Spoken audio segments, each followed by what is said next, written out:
Hey, welcome back. This lesson is all about inheritance, which is a mechanism for creating new classes or structs from existing ones. As I mentioned, classes and structs are basically the same thing in C++, but I'm going to use classes throughout these slides and throughout some of these examples, just so that I don't have to do classes/structs each time, but just to emphasize that you can also do inheritance with structs. And we'll talk about that in a bit more detail again later. Some terminology here: we have the base class and the derived class. Now the base class is also called the parent class or the superclass, and that contains the common features of related classes. Okay, that is what you are going to inherit from. And then of course the derived class is the class that inherits from and extends the base class. An important note is that the derived class inherits the members of the base class. And how is this useful and why is this important? Well, the generalized code is written only once. You only write that once in one class in the base class, as opposed to having that duplicated across multiple classes, so that eliminates duplicated code, and it allows for code reuse because again, that derived class inherits those members. And this also simplifies derived classes because the focus is on the specialized members of functionality of the derived classes, because you can focus only on what you want to do in those derived classes. Now these derived classes are also called child classes, and again the base class is also referred to as the parent class. So how this works is you'll try and find related classes. So I have two examples here. You have player character, enemy character, non-player character, sniper, zombie, and so forth. These are all characters within a game. In another example, you can have employees such as a mechanic, apprentice, and an accountant. Once you've found those related classes, you're going to replace duplicated code with a generalized and reusable base class, and then you're going to derive specialized classes from the base class. From the first example, we can do something like the character for the base class. That might include the transform, so the location, the rotation, and the scale of some character in a game world, and maybe things like health and so forth. Then you derive more specialized characters from that, such as a player character, an enemy, some generic enemy, a sniper, a zombie, and so on, and maybe a player character. And what's specialized about the player character is it might have some input controller, where you can write your logic to control your character with a keyboard, for example. Then in the second example, we can have something like an employee for the base class. Then you can derive more specialized classes from that, such as the mechanic, the accountant, the apprentice, and so on. Inheritance also allows the programmer to define relationship between classes or structs. Here's an example of how we do inheritance in C++. We have the class name, so derived class in this example. You have colon. Following the colon, you have an access specifier, such as public, for example. We'll talk more about this as we go along. Then followed by the base class, and then of course the body. The access specifier is going to determine the member access in the derived class. That's important to note, because this can get a bit confusing as soon as we move on and show some of the other ones, but we are going to start with public. You have public, private, and protected, but I'm going to explain those later in the video. The public access specifier models an is-a relationship. Basically what that means is that the public members inherited from the base class stay public. For example, if a member function is public on an instance of a base class, then it is going to be public on an instance of the derived class as well. If you have an instance of a base class and an instance of a derived class, on a basic level those will have the same functionality, but the derived class will have extended functionality, so it will typically have functions that the base class does not have. A quick example: in Visual Studio, I have a base class right here, which has a simple public function, void hello, and this does console output hello world.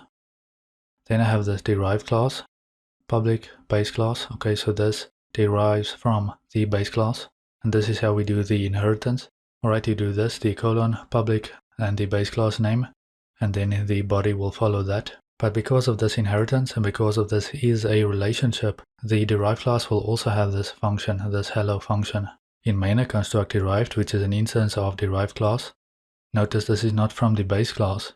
We can do derived.hello, and we can do this because derived class is a base class. It is basically a more specialized version of base class.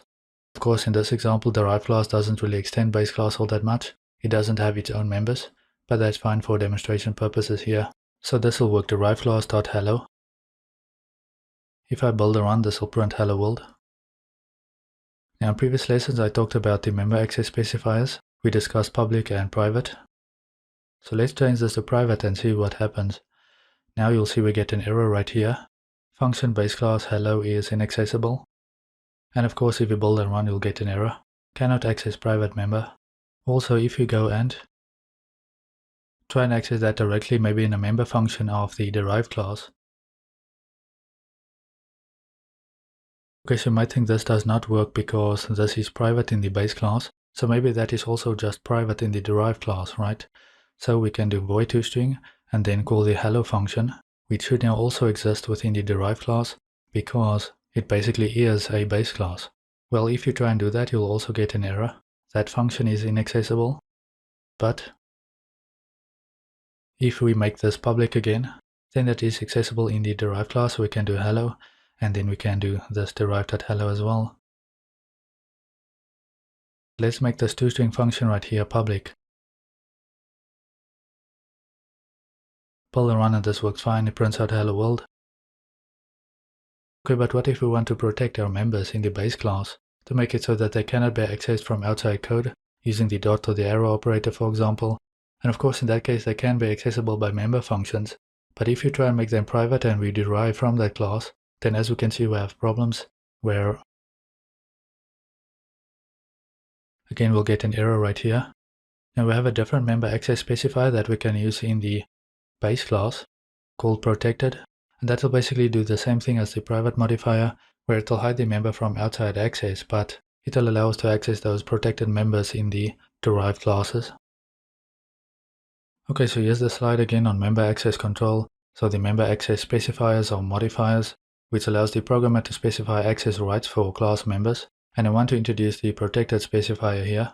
Now, just in case you're confused, this is within the class definition and not the access specifier that you use when you derive classes. So following the colon, this is within the definition of the body of the class, right? Specifying your members to be public, protected, and private.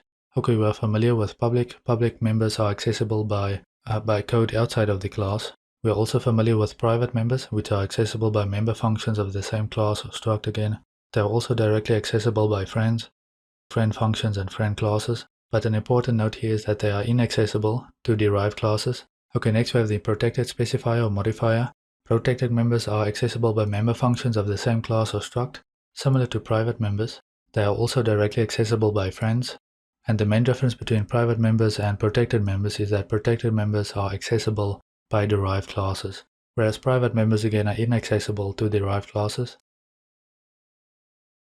Okay, in the base class, I can change private to protected. And now this member, the hello function, is accessible in derived classes. As you can see in this member function, we can access that hello function, that hello member right here. But similar to private members, these protected members cannot be accessed by outside code. So using the dot operator, let's say you have an instance of base class and you do dot, you cannot access this directly. So whether it's a private or a protected member, you cannot access that directly from outside code. You can only do that if it is public. But as we've seen, private members cannot be accessed by derived classes. So we make it protected, and then the member functions of the derived classes will have access to those protected members.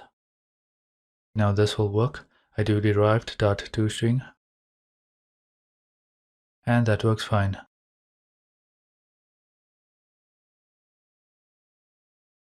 And just to show you quickly, I construct base, which is of type base class, and I do base.hello. This will not work. This here is protected. So if I try and build and run, cannot access protected member.